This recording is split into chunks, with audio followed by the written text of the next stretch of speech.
like with the methodology, anything goes until proven otherwise. Because once it's once somebody in the world proven that a particular technique doesn't really work or adds additional error or gives you more bad, like leads to worse decisions than better decisions, continuing to use this kind of flawed methodologies is kind of negligent. And I think it's up to us, risk professionals, to stand up and, I don't know, convince the other stakeholders in the organization that some techniques really shouldn't be using. The chair of the audit committee has been asking me for a heat map for like 5 years. I've never given him one, and never got fired. So I think those fears are unfounded.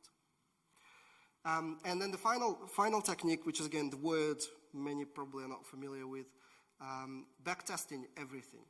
It's like whatever risk analysis we do, we backtest it at some stage, because if we said that there is this probability of success, we have to check that as the time passed, did it actually fit? Because many of the methodologies, when we backtested them, even our methodologies didn't actually hold up true, and so we dropped them. So it's this constant way of discovering, you've quantified the risks in a particular way, but did it actually add to the decision? Did it actually improve? We don't always know.